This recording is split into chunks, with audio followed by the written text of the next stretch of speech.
সবথেকে দৃষ্টি আকর্ষণের কেন্দ্রবিন্দু ছিল এই ভাসমান এটিএম। লাল চকের এই জায়গা কাশ্মীর ভ্রমণ পিপাসু মানুষদের কাছে শপিংয়ের জন্য বিশেষভাবে ফেমাস। এই উদ্যানকে স্থানীয়রা শ্রীনগরের মুকুট বলে অভিহিত করে থাকে।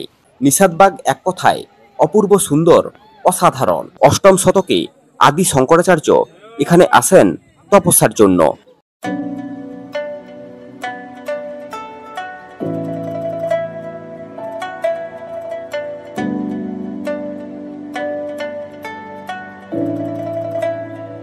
আজকাল কাশ্মীরের নাম শুনলেই একটাই কথা মনে পড়ে, ঘুরতে এসে বাড়ির দেওয়ালের ফটো ফ্রেমে বাধা পড়ব না তো। যশের ভ্রুকুটি, প্রাকৃতিক সৌন্দর্যের কেরামতি কিংবা উগ্রপন্থীর উৎপাতে নিপাত আজ বহু দেশ, বহু জাতি। তবুও একঘেয়েমি জীবনযাপনের পরে একটা দিন এমন আসুক, বিধ্বস্ত এই মনটা স্বপ্নের গাড়িতে বসে পৌঁছে যাবে একটা ছোট্ট শহরের লেকের পাড়ে। এমন একটা সকাল, যে সকাল ভুলিয়ে দেবে বিভীষিকাময় কলুষিত দিনগুলোকে বা মনের আঁতুল ঘরে জমে থাকা ভয়গুলোকে। ঠিক যেমন পাহাড়ের রানী বললে মুসৌরির কথা মনে পড়ে, আবার হিমালয়ের রানী বলতে দার্জিলিংয়ের কথা মাথায় আসে, ঠিক তেমনি কাশ্মীরের মুকুটের রত্ন বললে শ্রীনগরের ডাল লেকের কথা মাথায় আসে। সারসারিতে দাঁড়িয়ে আছে ছোট বড় নানান ধরনের সব বোট হাউস, আর জলের মধ্যে অবারিতভাবে ভেসে বেড়াচ্ছে রং বেরঙের শিকারা। এই সকালে আমি বেরিয়ে পড়েছিলাম শ্রীনগর শহরটা একটু ভালো করে ঘুরে দেখব বলে। শ্রীনগর ভ্রমণের আগে শ্রীনগর নিয়ে কিছু কথা আমাদের জেনে নেওয়া উচিত। প্রায় 2000 বছরেরও প্রাচীন এই শ্রীনগর শহর মৌর্য সম্রাট অশোক প্রবর্তন করেছিলেন বৌদ্ধ ধর্মের। অষ্টম শতকে শঙ্করাচার্য এসেছিলেন এই শ্রীনগরে। 1400 শতকে সুফি সাধকদের হাত ধরে ইসলাম ধর্মের প্রবেশ ঘটে এই ভূস্বর্গের নগরীতে। মুঘল রাজত্বকালে সম্রাট শাহজাহান আর সম্রাট জাহাঙ্গীরের আমলে গড়ে উঠে দারুণ দারুণ সব উদ্যান এই ভূস্বর্গের রাজ্যে। সমুদ্র পৃষ্ঠ থেকে প্রায় 5000 ফুট উচ্চতায় জম্মু কাশ্মীরের রাজধানী ঝিলাম নদীর তীরে এই ভূস্বর্গের রানী শ্রীনগর শহর অবস্থিত। শ্রীনগরে আমরা যেই হোটেলে ছিলাম সেটা একবার ভালো করে দেখাই আপনাদের, যাতে পরবর্তীকালে আপনারা শ্রীনগর ঘুরতে এলে নিজেরাই সহজে হোটেল বুক করতে পারেন। তারপর যাব শ্রীনগর শহরটা ঘুরে দেখতে। আমরা ছিলাম আইল্যান্ড হোটেলে। এটা ছিল বোট হাউস। হোটেলটা জাস্ট অসাম। যাত্রীদের সময় কাটানো আর অপেক্ষার জন্য রয়েছে একটা বসার জায়গা। সবার প্রথমে আপনাদের এই হোটেলের কয়েকটা রুম দেখিয়ে দিই। এটা হলো এই হোটেলের 1 নাম্বার রুম। রুমে 2টো কিং সাইজের বেড রয়েছে, যেখানে আরামসে 4 থেকে 6 জন অকুপাই করতে পারবেন। তার সাথে রুমের দেওয়ালে এবং সিলিংটা দুর্দান্তভাবে সাজিয়ে রেখেছে। রুমে ড্রেসিং টেবিল, চেয়ার, টি টেবিল, শোকেস সবকিছুই রয়েছে। তার সাথে রুমটা বেশ বড়। এই রুমের ট্যারিফ 1500 টাকা। সিজনে ভাড়া আপ অ্যান্ড ডাউন হয়। এটা হলো এই রুমের ওয়াশরুম। ওয়াশরুমে কোমোড, বেসিন, শাওয়ার সবকিছুই রয়েছে। মোটামুটি বড় আর বেশ পরিষ্কার পরিচ্ছন্ন। আগেরটা ছিল 1 নাম্বার রুম। এর পাশেই রয়েছে 2 নাম্বার রুম। এই রুমেই আজ আমরা থাকব। এই দিকে একটা জানালা, 2টো চেয়ার, টি টেবিল, তার সাথে একটা বিশাল বেড, যেখানে আরামসে 5 থেকে 6 জন থাকতে পারবেন। তার সাথে আছে ড্রেসিং টেবিল, শোকেস, আর সিলিংটা বেশ সুন্দর। একটা ফ্যানও আছে, আর বেডের উল্টো দিকেই আছে চার্জিং পয়েন্ট। এই রুমের ট্যারিফ আছে 1250 টাকা। আর আগের টয়লেটের মতোই এখানেও সব একই জিনিস রয়েছে। এই বোট হাউসের ফ্রন্ট ব্যালকনিতে বসে অসাধারণ ডাল লেকের একটা ভিউ উপভোগ করতে পারবেন। আর এটা হলো এদের রিসেপশন এরিয়া। আচ্ছা, অনেকের মনে একটা প্রশ্নের উদয় হবে, আমরা যে এই হোটেল থেকে বোটে করে রোড সাইডে আসছি, এর জন্য কি এক্সট্রা কোনো চার্জ লাগে? তার উত্তরে বলবো, একদমই না। আপনার যখনই মন হবে আপনি তখনই ডাল লেক পারাপার করতে পারবেন এই হোটেলের নিজস্ব বোটে। এর জন্য কোনোরূপ কোনো এক্সট্রা চার্জ দিতে হবে না। তবে আমি রেকমেন্ড করব, ঘুরতে একবারই আসবেন, তাই চেষ্টা করবেন একটু খরচ করে বোট হাউসে থাকার।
আমরা সাইট সিনে বেরোনোর আগে ঠিক করেছিলাম লাঞ্চটা সেরে বের হব, তাই চলে এসেছিলাম বাঙালি হোটেলে। নিয়েছিলাম 200 টাকার বিনিময়ে চিকেন বিরিয়ানি। তবে একটা কথা মাথায় রাখবেন, এখানে আপনি সব ধরনের খাবার পাবেন, তবে বাঙালির প্রিয় মাছ ভাত পাওয়াটা একটু চাপের আছে। এরপরেই চলে এসেছিলাম শ্রীনগরের লোকাল ট্যাক্সি স্ট্যান্ডে। পেহেলগাঁওয়ের মতোই এখানেও এদের ফিক্সড ফেয়ার চার্ট দেখতে পাবেন। আপনি কোন কোন জায়গা ঘুরবেন তার উপর ডিপেন্ড করবে আপনার গাড়ি ভাড়া। শ্রীনগরে সাইট সিন শুরু করার আগে শ্রীনগরে কি কি দেখতে পারবেন সেই প্রসঙ্গে একটা সাধারণ আইডিয়া গুগল ম্যাপের মাধ্যমে দিয়ে রাখি। হোটেল থেকে বেরিয়ে প্রথমেই চলে আসুন শঙ্করাচার্য টেম্পেলে। শঙ্করাচার্য টেম্পেল দেখেই তারপরে চলে আসুন চেশমিশাহ গার্ডেনে। চেশমিশাহ গার্ডেন দেখে তারপরেই চলে যান পরিমহলে। এরপরেই চলে আসুন ইন্দিরা গান্ধী মেমোরিয়াল টিউলিপ গার্ডেনে, তবে এটা মার্চ এপ্রিলেই খোলা থাকে। তারপরেই চলে আসুন নিশাদবাগ মুঘল গার্ডেনে। নিশাদবাগ দেখে তারপরেই চলে যান শালিমার বাগে। শালিমার বাগ দেখে আপনি চলে আসতে পারেন হরিপর্বত ফোর্টে। আবার কেউ কেউ শপিংয়ের জন্য চলে আসে লাল চকে। এবার যদি ম্যাপটা ভালো করে দেখেন তাহলে বুঝতে পারবেন শ্রীনগরের সাইট সিন করতে করতে পুরো ডাল লেকের দর্শন সেরে ফেলেছেন। যারা কাশ্মীর ট্যুর প্ল্যান করছেন তাদের জন্য বলবো, শ্রীনগর ঘোরার জন্য অবশ্যই পুরো 2 দিন হাতে সময় রাখবেন। আর এই শ্রীনগর থেকেই আপনি গুলমার্গ, সোনমার্গ, পেহেলগাঁও যেতে পারবেন। মোটামুটি বলতে পারেন জম্মু কাশ্মীরের রাজধানী শ্রীনগরই হলো এখানকার কেন্দ্রবিন্দু।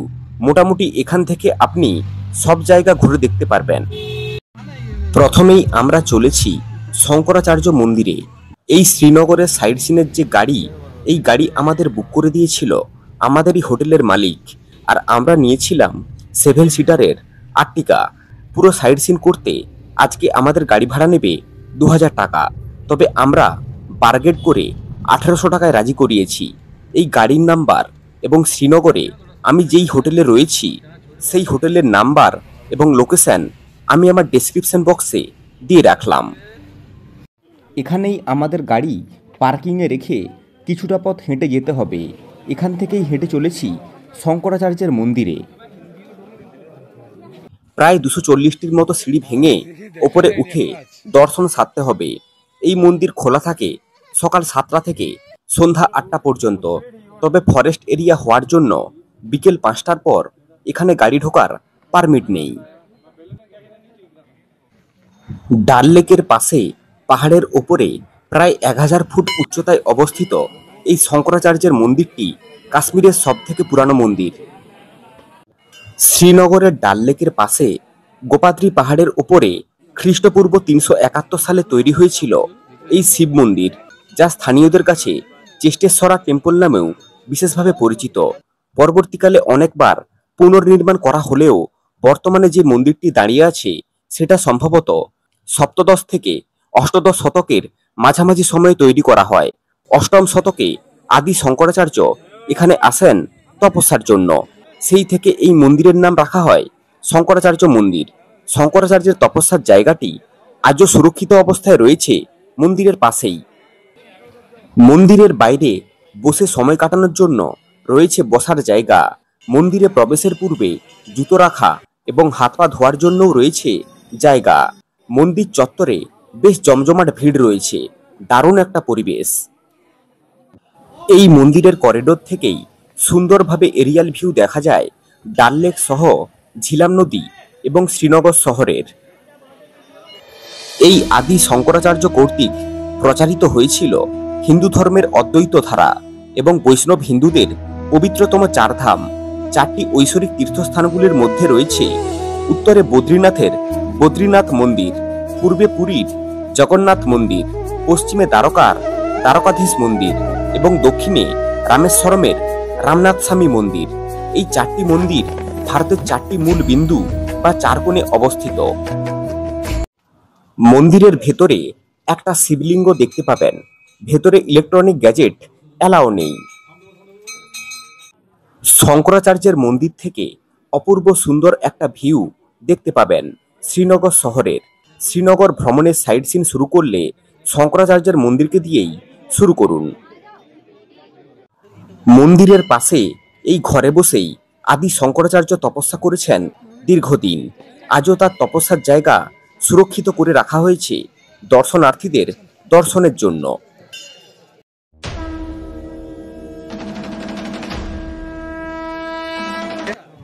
মন্দিরের পাশ দিয়ে একটা কাঁচামাটির রাস্তা চলে গিয়েছে মন্দিরের পেছনের দিকে। এই পথে এলে দেখতে পাবেন শঙ্করাচার্যের পবিত্র কুয়া। শঙ্করাচার্য মন্দির দেখে আমরা রওনা হলাম আমাদের পরবর্তী গন্তব্য চেশমিশাহী গার্ডেনের দিকে। পরিমহল এবং চেশমিশাহী গার্ডেন একই পথে পড়ে, তবে আমরা পরিমহল যাব না, আমরা কেবল চেশমিশাহী গার্ডেনটাই দেখব।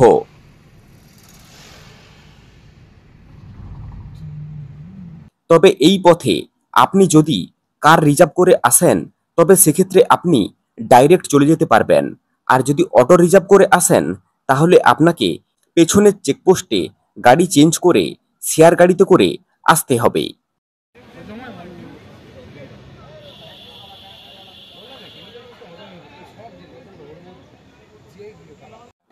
সামনেই রয়েছে চেশমিশাহীর টিকিট কাউন্টার।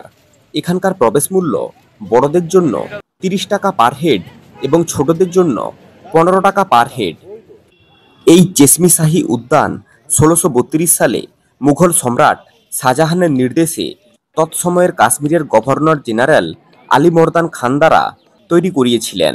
এটি মূলত শাহজাহান তার পুত্র দারা শিকোকে উপহার হিসেবে দেওয়ার জন্য তৈরি করেছিলেন।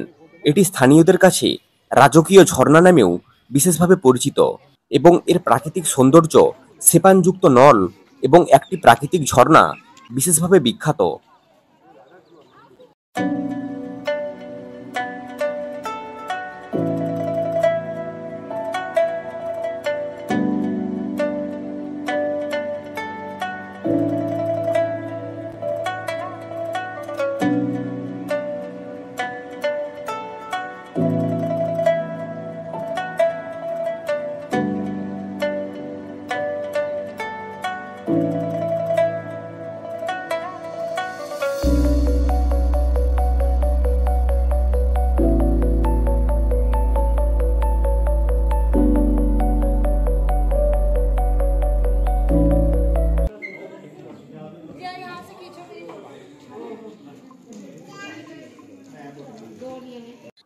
এই যে প্রাকৃতিক ঝর্ণাটা রয়েছে চেশমিশাহীতে, আসলে এটা আবিষ্কার করেছিলেন এখানকার সন্ন্যাসিনী রূপা ভবানী।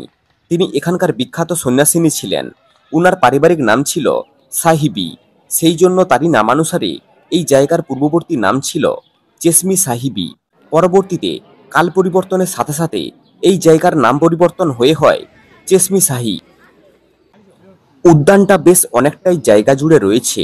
পড়ন্ত বিকেলে পরিবারকে সাথে নিয়ে রং বেরঙের ফুল এবং নানান ধরনের নাম না জানা পাহাড়ি গাছপালার মাঝে সময় কাটানোর এটা একটা বেশ দারুণ জায়গা। চেশমিশাহী উদ্যান দেখে আমরা আবারও চললাম ডাল লেকের পাশ দিয়ে আমাদের পরবর্তী গন্তব্যের দিকে। পরবর্তী দ্রষ্টব্য নিশাত উদ্যান। এর মাঝেই আমরা ফেলে এসেছি ইন্দিরা গান্ধী টিউলিপ গার্ডেন, তবে বর্তমানে এটি বন্ধ। টিউলিপ ফুল ফোটে মার্চের শেষে এবং থাকে এপ্রিলের শেষ পর্যন্ত, তবে টিউলিপ উদ্যান দেখার সেরা সময় এপ্রিল মাসের ফার্স্ট উইক।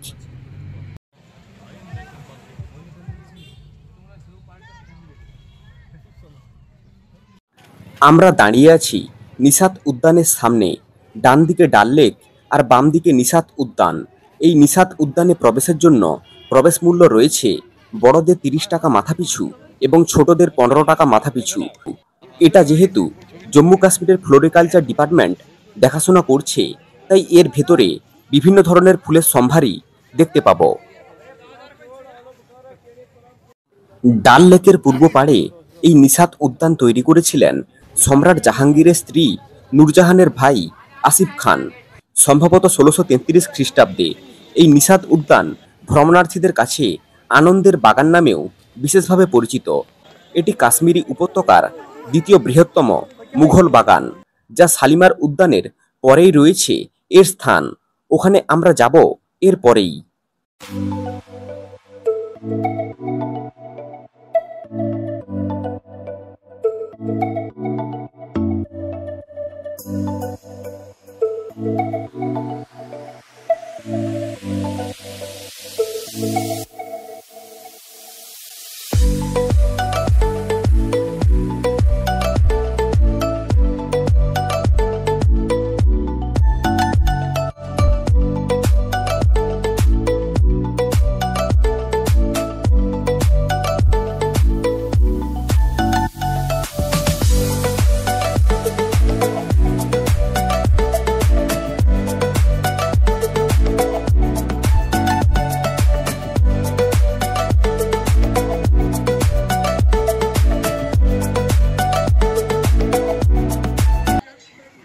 উর্দুতে নিশাত কথার অর্থ হলো দ্য গার্ডেন অফ জয় বা দ্য গার্ডেন অফ গ্ল্যাডনেস। সামনেই রয়েছে জাবরবান মাউন্টেন, আর প্রকৃতির বুক চিরে বয়ে চলেছে এই প্রাকৃতিক স্প্রিং। নিশাতবাগ এক কথায় অপূর্ব সুন্দর, অসাধারণ। এই নিশাত উদ্যানের মূল আকর্ষণ হলো বিভিন্ন ধাপে ধাপে তৈরি এই উদ্যান। মোটামুটি ধরতে পারেন 12টি ধাপে তৈরি এই নিশাত উদ্যান। আজ শ্রীনগর যেমন ডাল লেকের জন্য প্রসিদ্ধ, ঠিক তেমনি এই সুন্দর সুন্দর মুঘল উদ্যানের জন্য বিশেষভাবে প্রসিদ্ধ দর্শনার্থীদের কাছে। ডাল লেক, ঝিলাম নদী আর ছোট বড় পীরপাঞ্জাল রেঞ্জের পাহাড় যেমন শ্রীনগরের সৌন্দর্যকে বাড়িয়েছে, তার থেকে বেশি সৌন্দর্য নিপুণ করে তুলেছে এই শৈল শহরের সুন্দর সুন্দর উদ্যানগুলো।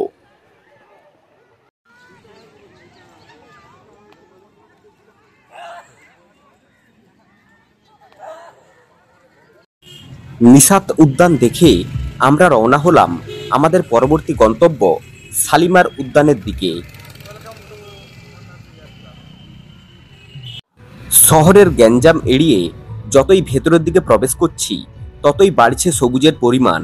কাশ্মীরে এসে শুধু বরফের মজা নিলে চলবে না, তার সাথে উপভোগ করতে হবে এখানকার পাহাড়ে ঘেরা সবুজে মোড়া প্রকৃতির।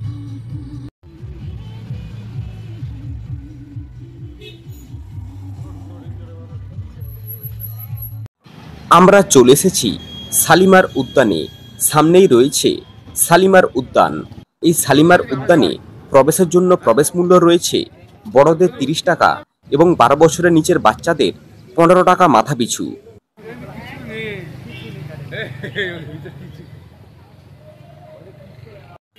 ডাল লেকের উত্তর পূর্ব দিকে অবস্থিত এই শালিমার উদ্যান, এটি তৈরি করেছিলেন সম্রাট জাহাঙ্গীর সম্ভবত 1619 থেকে 20 সালে, এবং পরবর্তীতে শাহজাহানের সময়ে এটি আরও সম্প্রসারিত করা হয়। বর্তমানে এটি কাশ্মীরি উপত্যকার 3টি ধাপে বানানো বৃহত্তম মুঘল উদ্যান। এটি দর্শনার্থীদের কাছে ফারাহ বক্স এবং ফয়েজ বক্স নামেও বিশেষভাবে পরিচিত।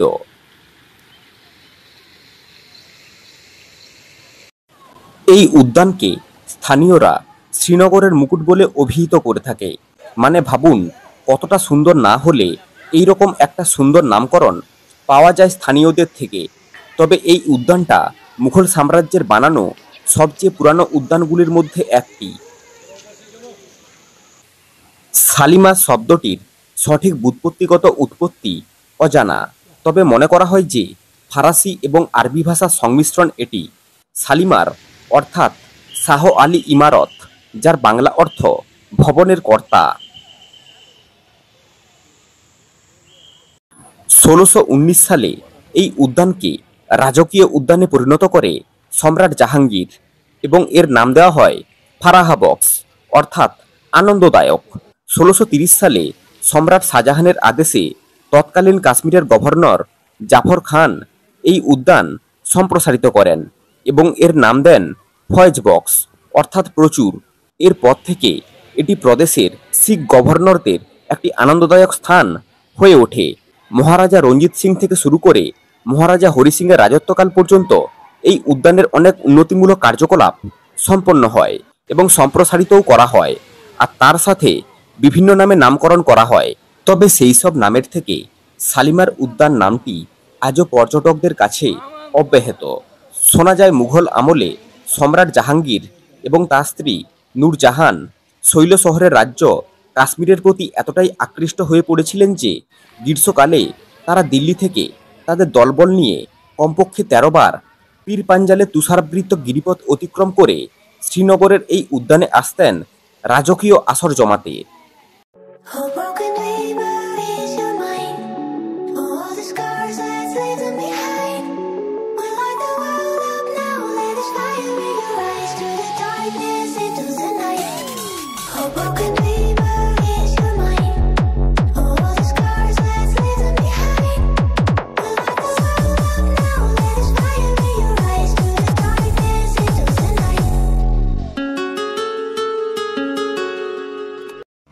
শালিমার উদ্যান দেখে আমরা রওনা হলাম শ্রীনগরের সাংস্কৃতিক, বাণিজ্যিক এবং রাজনৈতিক জীবনের কেন্দ্রবিন্দু সেই উত্তপ্ত লাল চকের দিকে। পূব আকাশে সূর্যমামা শৈল শহরের পশ্চিম আকাশে অস্তমুখী, আর আমাদের পল্টন গ্রুপ লাল চকের দিকে অভিমুখী।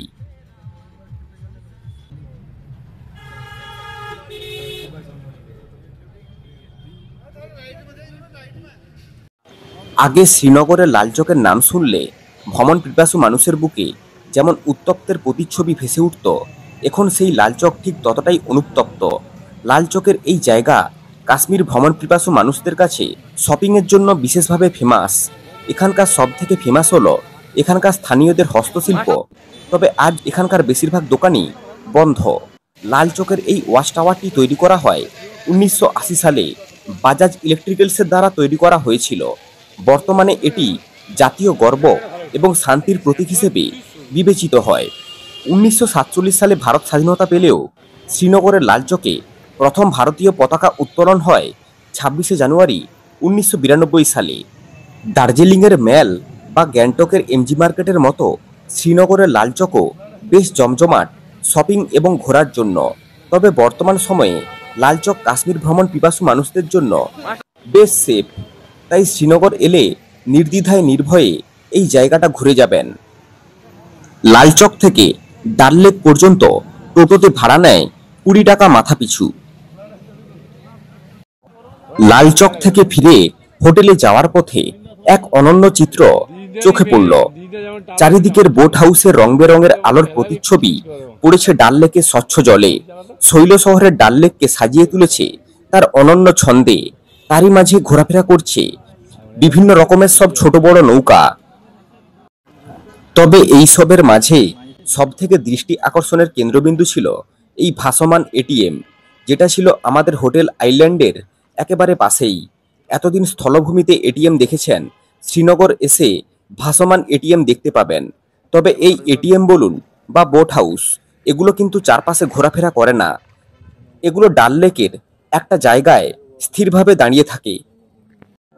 আজ তবে ভিডিওটা এখানেই শেষ করছি। ভিডিওটা যদি ভালো লেগে থাকে একটা লাইক, একটা শেয়ার করতে ভুলবেন না কিন্তু। আর এই শৈল শহরী শ্রীনগরের ডাল লেক সম্বন্ধে কিছু কথা লিখে যাবেন কমেন্ট বক্সে। ভালো থাকবেন, সুস্থ থাকবেন, দেখা হবে নতুন ভিডিও, নতুন জার্নির সাথে।